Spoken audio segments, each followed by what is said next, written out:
Gente, bom dia. A gente está com essa dificuldade hoje, mas então estou gravando a aula aqui da matéria que a gente está apresentando. A gente falou sobre indústria, né, nas últimas aulas, a gente ia continuar falando um pouquinho de indústria dos últimos governos, Lula e Dilma, né, das políticas públicas que fizeram com que a indústria tivesse um aumento, né, e depois a desconcentração industrial que houve no território. Mas isso a gente deixa para falar ao vivo. Vamos falar aqui sobre as questões de fontes de energia, que um dos movimentos que foi feito nesses governos foi investir em tecnologia, foi investir em energias, fontes de energias. Então hoje nós iremos falar sobre elas, tá? A gente diz que a energia é responsável, a capacidade de produzir, né, pelo desenvolvimento produtivo, né? A gente tem aí as questões energéticas, que a gente chama de matriz, é o conjunto das fontes primária e secundária. Por exemplo, peguei o carvão, fiz energia elétrica, peguei o petróleo, fiz os derivados, como gasolina, querosene, plástico, uma coisa, que é a parte de transformar ela de primária para secundária. A gente passou por 3 ciclos industriais. O primeiro deles foi ligado à questão hidráulica. A água foi importante nesse momento, como é até hoje. Um dos fatores locacionais que faz com que a indústria movimente, saia de um local para o outro, além do mercado consumidor, da isenção, da mobilidade, é a água, né? A água, embora a indústria não utilize a água como a agricultura, não esquecer disso, a agricultura usa 70% da água, e a indústria 20 e poucos por cento, 22, 23, a água é importante nesse processo. Mas com o surgimento do carvão, não esquecer disso, na primeira revolução, há um pontapé maior, um surgimento de fábrica, um surgimento de cidades, e aí o ciclo, há um movimento, aí há uma série de fatores no espaço geográfico, tanto na parte humana quanto na parte física, né, e social, vão modificando. O carvão chega para fazer essa mudança, grandes reservas nos países ricos, e depois da segunda revolução há o pontapé principal com a chegada do petróleo, e aí a riqueza aumenta cada vez mais com as tecnologias que são empregadas e as prospecções que são feitas à busca de petróleo. Então aí há um desenvolvimento maior a partir dessas energias. Lembrando que essas energias são de origens fósseis, então são energias que foram encontradas em bacias sedimentares, né, depositadas em milhões de anos. Por isso que a gente diz que é uma energia não renovável, por causa dessa situação. Se acabar ela, né, nós vamos estar com uma dificuldade em outros tipos de energia. Mas é claro que o ser humano, os países, então já se pensa em energias para o futuro, porque as energias não renováveis ela causam alguns impactos. Nós vamos ver isso, impactos grandes dentro da sociedade. O principal deles é o aquecimento global, que é o dióxido de carbono, né, e outros impactos aí na sua produção. Então, há uma necessidade de se investir em energias limpas. Isso já vem acontecendo de uma maneira muito tímida em alguns países, em outros mais rápido, mas a gente precisa garantir isso daí para que a gente não tenha problemas no futuro. Então, a gente diz que as energias são classificadas assim, renováveis e não renováveis. Eu botei ali eólica, solar e hidrelétrica, para vocês entenderem que elas também fazem parte desse conjunto, tá? Vamos lá. Os recursos energéticos, eles permitiram o desenvolvimento, como eu disse, da industrialização, da tecnologia, e esses 3 primeiros recursos foram os principais, que foram os combustíveis fósseis, né? A gente tem, como a gente chama, as ligações dos compostos orgânicos ao longo de período de tempo, e o petróleo, que é esse do hidrocarboneto que a gente encontra no mundo em abundância, ele é importante para as relações que tem de desenvolvimento. Então a gente tem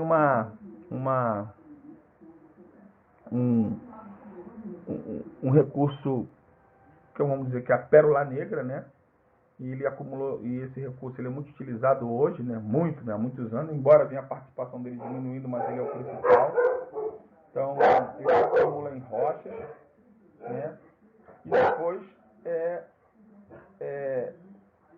com o longo do tempo entram também essa parte nas relações, nas atividades no mar, né? No caso brasileiro, a gente vai ter o primeiro poço de petróleo descoberto em 39. Se tentou fazer antes em São Paulo, né? Mas não conseguiu na prospecção. E aí, em São Paulo, em 1939, há uma descoberta do poço de petróleo em Lobato. Naquele mesmo período, se criou a Petrobras na era Vargas, né? E também se criou o Conselho Nacional do Petróleo para estabelecer essas regras. Então, era um pontapé inicial se criar uma estatal e controlar, né, a exploração de petróleo. Teve uma campanha chamada Petróleo é Nosso. Essa campanha era para tentar dizer que, com todos os problemas que tiveram no mundo, o petróleo que tivesse no Brasil não podia teria que ser nosso, porque não poderíamos entregar o capital estrangeiro. Foi uma campanha que foi realizada por causa das políticas de JK na época, poderia acontecer muito isso, né? A partir de 1960, a gente descobre petróleo em áreas marítimas, né? E há uma exploração, e em 68 se descobre a principal bacia, né? Bacias que são descobertas, a bacia de Campos, tá? É claro que a gente ainda é muito dependente do petróleo, né, nesse período. Há uma crise em 73, 79 do petróleo. Essa crise está relacionada às guerras no Oriente Médio, porque eles fazem parte da OPEP, né? É importante saber disso. A guerra lá de Ukupur, né, fez isso. A gente vai explicar isso, essa parte geopolítica para entender que eles elevaram o preço do petróleo e fizeram com que os países que eram muito dependentes do petróleo tivessem problemas. O Brasil era um deles. O Brasil não produzia com autossuficiência, importava, né? Aqui nós temos as regiões de exploração de petróleo. Aqui essas partes aqui são de embasamentos, né, em rochas. Essas partes aqui são em bacias sedimentares. E essa parte aqui são as partes que é petróleo no mar, né? E a Bacia de Santos é a principal dela, do Campos, né? Na exploração de petróleo no Brasil. O governo cria a Agência Nacional do Petróleo, né, em 97, assim que ela vende, privatiza a Vale, privatiza uma série de empresas estatais. Para fiscalizar essas empresas privadas, ela cria uma série de agências para executar não só os leilões, mas para regulamentar isso, as concessões, as explorações, e a fiscalização dessas empresas, né, dentro da cadeia de petróleo. Isso aconteceu porque houve a quebra do monopólio da Petrobras, né? Então a exploração não ia ser só controlada pelo Brasil. Então as empresas poderiam também explorar estrangeiros. Por isso, gente, que há um aumento nesse número de empresas na região que a gente mora, né? Atividades. Por isso que o Rio das Ostras ficou rico a partir de 1997 e 98, Macaé. Por quê? Porque com a quebra do monopólio, uma série de empresas poderiam também vir ao Brasil, explorar, dividir esse lucro com a Petrobras, só que os impactos ficam aqui na região. Então, para compensar esses impactos, o governo concede o que nós chamamos de royalties, que é uma compensação, uma compensação, não é um benefício, pelos impactos causados ali. Porque se houver algum acidente ambiental, tem que usar esse dinheiro para sanar esse dano. O problema é que os governos utilizam esse dinheiro para outras coisas, e se houver algum impacto, vai lá pedir ao governo de novo. Esse é um grande problema. Então a ANP, assim que vende, assim que quebra o monopólio da Petrobras, cria essas agências. Uma série de agências, a ANEEL, a Anatel, a ANTT, mas a ANP é do petróleo que faz essa regulação. Em 2006, o Brasil anunciou a sua autossuficiência de petróleo, ou seja, o que é isso? A mesma quantidade que ele produzia era a mesma quantidade que ele usava, né? Então, nós passamos a não ter mais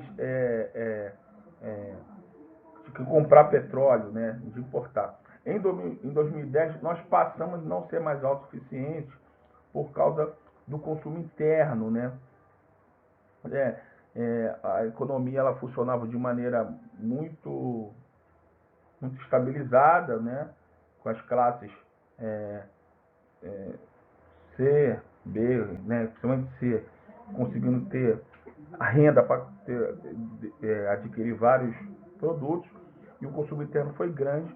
Então o Brasil passou a ter novamente um desenvolvimento, só que isso gerou também que a gente pudesse gastar mais energias.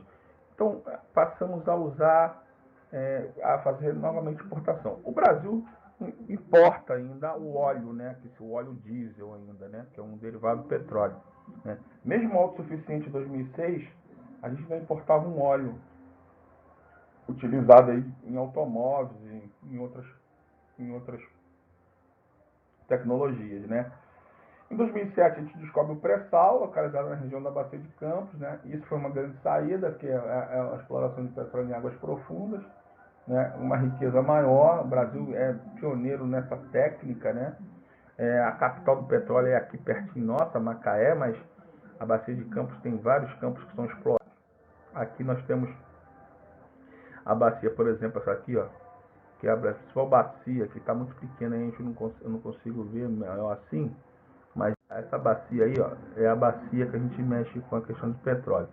Aqui é o petróleo no Brasil, para vocês entenderem qual é a camada que a gente explora, né?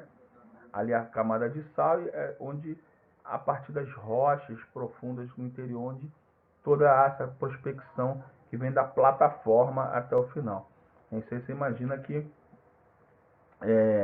nesses poros das rochas lá embaixo é que está essa exploração de petróleo. Então o Brasil tem petróleo com a descoberta do pré-sal uma boa quantidade, não faz parte da OPEP, são aqueles países árabes que têm grandes reservas de petróleo, mas o Brasil tem uma empresa grande que é a Petrobras, que ainda é pública, a sua maior parte, né? E o petróleo no Brasil mexe muito com as atividades aqui relacionadas ao desenvolvimento. Ainda é o principal fonte de energia utilizada, mas o Brasil usa muitas fontes de energia renováveis, vocês vão ver isso, diferente da matriz mundial. O gás natural, né, gente, que é encontrado junto com o petróleo, tá? O gás natural, ele se armazena lá também nas rochas lá. A gente tem aquilo que chamamos de gás convencional, associado, né, que a gente acha junto do petróleo, né, e aquele que é em reservatório, trabalho. Cerca de 21% nós usamos esse gás no mundo, né? No Brasil ele está em expansão, embora o Brasil venha fazendo muitos gasodutos, tá, gente? Ele tem uma diferença, ele não polui. Ele também polui, só que é muito menos do que carvão e petróleo, né? Então, ele é fácil porque pode ser transportado, por exemplo, por dutos, né? O Brasil fez uma campanha aí de muitos gasodutos, diversos usos que a gente pode usar, desde a questão doméstica, na questão de combustíveis. Tem muitos carros hoje que funcionam a gás, né? Que a gente chama lá o GNV, né? É uma exploração mais barata, né, do que o petróleo, que é encontrado próximo. E é uma região, o gás tem bastante, como ele é encontrado junto com o petróleo, um associado, geralmente, segundo os geólogos, né, o pessoal que estuda a questão do petróleo, o gás ele é muito, eu posso dizer assim, ele é muito, as reservas são muito maiores, né, do que de petróleo. Então, você explorar. Os Estados Unidos têm grandes reservas de gás, a Rússia e o Irã, mas os Estados Unidos usam muito gás de xisto, né, que é extraído de rochas, sedimentar, né, com aquela lama, utiliza aquela lama. E isso causa muito impacto ambiental, que é um problema sério, né, quando fratura aquelas rochas, principalmente nos aquíferos, provoca pequenos tremores. Os Estados Unidos usam muito gás, a produção de gás é muito grande nos Estados Unidos de xisto, né. Mas o Brasil tem um potencial grande do gás em crescimento.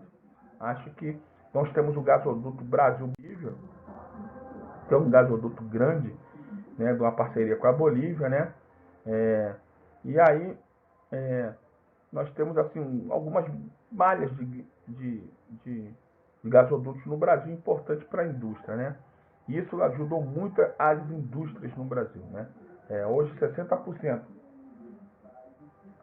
das indústrias brasileiras funciona com gás, a gente chama que é o gás vindo do gasoduto da Bolívia, que é o gasoduto Brasil-Bolívia, que é esse que vocês estão vendo aqui, ó, que vem de São Paulo, né, até Santa Cruz de la Serra. Então, você perceber que o Brasil tem outros projetos de gasodutos, mas esse é um dos maiores, porque a Bolívia tem bastante esse recurso, né? É óbvio que a gente poderia investir muito mais em água, nós vamos falar de hidrelétrica, uma série de coisas, mas o gás é uma expansão no Brasil nessa produção, principalmente nas questões industriais. O carvão mineral, que também é um combustível fóssil, encontrado também lá junto com nas bacias sedimentares, né, com restos de plantas, a temperatura, e ele passa por algumas fases. Lignito, betuminoso, a gente chama de antracito, né? E turfa. Turfa é aquele primeiro que nós temos aqui em cima, quase que no solo. Quanto mais o estágio do carvão for descendo, gente, mais ele tem poder calorífico. Por isso que a gente diz que o antracito é o carvão com maior poder de calor e isso ele é o que tem mais valor econômico, né? Ele é responsável por quase 30% do mundo, né? Foi o primeiro recurso utilizado na Revolução Industrial, que gerou geração de fábricas, máquinas elétricas. Segundo a energia, o Brasil estava em 30º como produtor de gás mineral do mundo, né? Carvão, desculpa, mineral, mas com pouca geração de energia, né? Por quê? Porque o nosso carvão ele não é um carvão bom, daqueles estágios da turfa, da hulha, do antracito. O Brasil é um carvão empobrecido. Então, o carvão brasileiro não tem muito poder calorífico. Então, quando a gente quer movimentar termoelétricas com carvão, a gente importa esse carvão. Um carvão melhor, é importado. E as reservas brasileiras são muito tímidas. A maioria dessas reservas ficam na região sul, principalmente Rio Grande do Sul, Santa Catarina e Paraná. Tá? Mas é um recurso utilizado. Vocês vão ver que a China é a principal matriz energética da China, por exemplo. Tá? Aqui vocês vão ver, ó, em produção, carvão mineral, a China é o primeiro, é o que mais tem, que produz o carvão, né? A produção e utiliza lá os produtores, Estados Unidos, Índia, né, outros países e tal. Aqui são os que exportam, né, o carvão mineral, né, os países que exportam bastante carvão, e aqui são os importadores, os que mais têm problemas de recursos e importam carvão para poder ter isso na sua matriz energética funcionando, né? Então, você imaginar que utilizam bastante carvão. Repare que os países com populações gigantes, tirando a Austrália aqui, claro, mas os maiores aqui, utilizam carvão como energia. Bem, e a usina termoelétrica, ela faz parte disso. Termoelétrica, hidrelétrica de água, termoelétrica da queima de carvão, né? Ou da questão do gás, que é utilizado também, né? Então, a gente usa nas primeiras etapas com carvão ou gás, transforma em vapor na caldeira, né? E isso aí vai para a segunda etapa, que é na turbina, e a terceira etapa, que é a condensação. Nós temos um esquema aqui mostrando como é que funciona, né? A queima, movimenta a água, passa pela caldeira, a turbina para transformar essa energia em cinética para energia elétrica, gerador e depois para a linha de transmissão. Só que o que sobra disso daqui é o dióxido que é jogado para a atmosfera, que é um problema as termoelétricas. Acho que é bom entender isso. Uma termoelétrica ela é mais cara a energia por causa do transporte do carvão, que ele não pode ser transportado em dutos porque é sólido. Nos dutos, gás e petróleo é mais fácil e diminui os custos. Então, esse período do transporte é que faz com que fique caro a energia, né, da termoelétrica. Mas construir uma termoelétrica, os custos são menores. Ao contrário da energia hidráulica. A energia hidráulica ela é mais barata a energia, mas construir uma hidrelétrica causa muitos impactos e o custo é muito maior, tá? Então, no Brasil, a gente tem uma energia muito pautada nas hidrelétricas por causa da grande quantidade de rios, né, que o Brasil tem. Planalto. Aqui é um esquema clássico, como a gente represa a água para gerar a turbina e essa turbina transformar essas energias cinéticas em elétrica e passar para a linha de transmissão. Nós temos aqui as usinas brasileiras num determinado período no Brasil em funcionamento, né? E aqui a outra etapa da segunda etapa, que foi no PAC, né? Então a gente tem aquela a binacional, que é Itaipu, uma das maiores, as usinas de Jirau, as usinas aqui grandes que nós temos na região do norte. Repare que muitas delas são em áreas de bacias hidrográficas. Então o Brasil produz muita energia e outras planejadas para o futuro. Por quê? Porque a saída para um preço menor é a energia da água, no caso do Brasil, pela quantidade de rios. Como temos muitos rios de Planalto, isso ajuda na produção de energia elétrica. Tá? Aqui é o sistema de transmissão que nós temos de energia, onde elas atingem, né, as linhas de transmissão que tem pelo Brasil, as que estão em processo e as que estão sendo feitas de maneira mais rápida. Repare que a região mais desenvolvida é onde você tem a maior parte dessa linha de transmissão de energia. Então o Brasil tem isso. Um dos projetos de algum governo desses, da redemocratização, foi Luz para Todos, para tentar levar também energia para essas regiões aqui do interior, do norte e tal, né? Acho que é importante falar sobre isso também, mas no Brasil tem projetos importantes para a energia, mas essas são as linhas de transmissões que a Chesf, que era uma empresa estatal. O mapa da energia mostra aqui já é um mapa mostrando anteriormente, no passado, como é que estava essas linhas, e aquela lá mais recente, né? Então a gente utiliza uma série de energias. Só para não esquecer, o Brasil utiliza muita energia renovável, tá? Lenha e carvão vegetal principalmente, e as biomassa, né? Vamos dizer assim. Isso é importante dentro da matriz. Aqui são os países que mais produzem com energia, com petróleo, os Estados Unidos na ponta dele, né? Depois a União Europeia, a Rússia e a China. A elevação da China provavelmente está ligada às questões do carvão, né? Todas relacionadas a combustíveis fósseis. A energia nuclear, que é uma energia que a gente tem os problemas relacionados ao seu descarte, mas é uma energia que veio a ser falada novamente por causa das questões de aquecimento. Então, a questão lá do elemento químico, do urânio, né? Entendeu? Como é produzido, entendeu? Então, da frição e fissão, né? Lá da massa atômica e tal, mas é uma energia muito utilizada. É bom entender que o urânio ele é utilizado tanto para fins pacíficos como para fins militares. Quando é para pacífico é para energia, quando é para militar é para fazer bomba atômica. Por isso que há esse problema aí, tá, gente? As pessoas falam muito disso, problema relacionado a isso, usualmente na Europa. Então é esses pontos positivos, né, que a gente tem: pouco poluente, muita abundância de urânio. O Brasil, por exemplo, é a sexta maior reserva do mundo, não depende de fatores naturais, ocupa um pouco espaço. Mas tem os riscos de acidente, como foi o caso de Chernobyl, o lixo que não tem descarte, os altos custos de produzir, e o aquecimento de águas oceânicas, porque elas ficam próximas, né, e o reator aquece demais, isso pode alterar alguma biodiversidade, alterar algumas coisas com ecossistemas marinhos, né? Então, esses são os problemas. Aqui é um esquema para vocês entenderem como funciona, tá? A termoelétrica, e aqui com o urânio, né? Para movimentar também a água. Tá? Há um programa nuclear brasileiro, a gente chama que foi feito as usinas. Existe uma parceria com a Alemanha, mas isso já vinha desde a época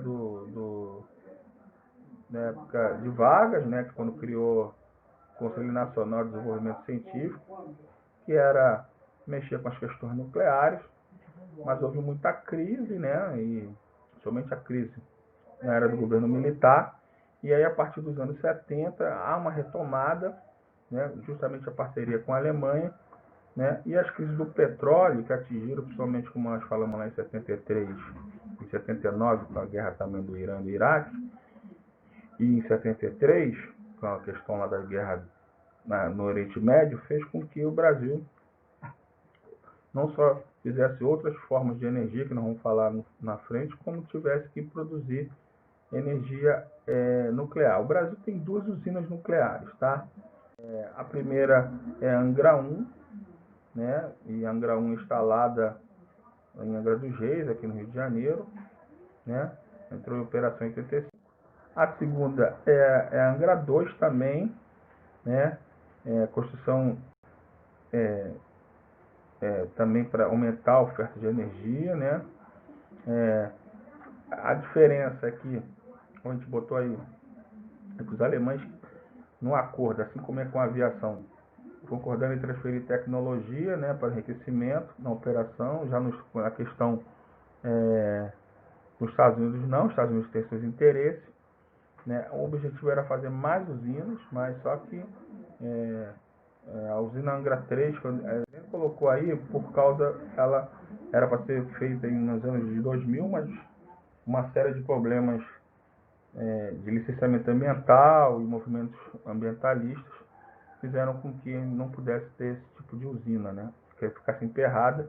Inclusive o livro diz aí que era ser inaugurada em 2018, já estamos em 2020. Você vê que foi uma luta nossa lá, e depois a gente fala porque que eu também não concordo com esse tipo de energia, porque o Brasil tem outras energias mais importantes e mais limpas. Aqui, só para a gente terminar essa parte, é a matriz energética mundial. Reparem que o petróleo, o carvão e o gás os combustíveis fósseis, eles ainda dominam a matriz mundial, mas quando se faz em matriz por países, repare que o Brasil, a maior parte dela é petróleo, mas olha quem vem em segundo lugar. Derivados da cana, da biomassa, depois nós temos as hidrelétricas, quer dizer, e depois nós temos as outras renováveis. Então o Brasil, se a gente for pegar assim, a matriz energética brasileira, você tem 36% aí, 37% do petróleo, mas você pega 17%, 29%, você tem aí quase 30% de energias, 35% de energias renováveis. Então o Brasil utiliza bastante energia renovável e isso é bom, tá? Então, gente, nós vamos parar aqui, porque a próxima parte é a parte que fala de energias renováveis, e isso vamos falar na aula ao vivo, tudo bem? Obrigado, e eu vou colocar essa aula para vocês lá.